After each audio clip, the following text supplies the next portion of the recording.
এখানে আমাদের মাদ্রাসা শিক্ষার্থী যেমন বিপুল পরিমাণে অংশগ্রহণ করছে, ঠিক একইভাবে বিশ্ববিদ্যালয়, কলেজ, স্কুলের শিক্ষার্থীরাও অংশগ্রহণ করেছে। সেজন্য আমরা তাদের জন্য দুটো বুথ করেছি এবং দুটো বুথেই দেখেন এখন পর্যন্ত 2:30 বাজে পুরো বুথ পরিপূর্ণ রয়েছে।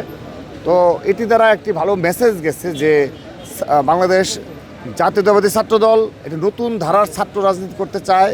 তারা শুধুমাত্র মুখে নয়, সেটি কাজে বিশ্বাসী। দেখেন আমরা কিন্তু সেগুলো বাস্তবায়ন করছি। অর্থাৎ পবিত্র রমজান মাস উপলক্ষে শুধুমাত্র গতানুগতিক ধারার ইফতার মাহফিল আয়োজন করা, প্রতিটি ক্যাম্পাসে ছাত্রদের ইফতার মাহফিল আয়োজন করছে এবং অন্যান্য কর্মসূচি যেগুলো পালন করা করছে। কিন্তু সেই সাথে বৃহৎ আকারে এটি শুধুমাত্র লোক দেখানো নয়। দেখেন সকাল 10:30টায় আমাদের কর্মসূচি শুরু হয়েছে, সেই প্রতিযোগিতা এখন বাজে 2:30, এখনও কিন্তু সবগুলো 9টা বুথ পরিপূর্ণ।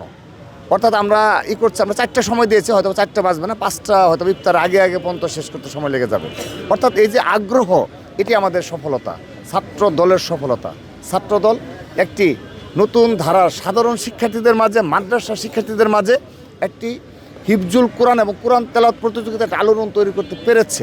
কিন্তু এটি যদি আমরা আরও বেশ কিছু চালু রাখতে পারি, ইনশাআল্লাহ এটি ছাত্রদল যুগের পর যুগ সাধারণ শিক্ষার্থী এবং কওমি মাদ্রাসা শিক্ষার্থীদের জন্য একটি স্পেশাল কর্মসূচি পালন করে যাবে।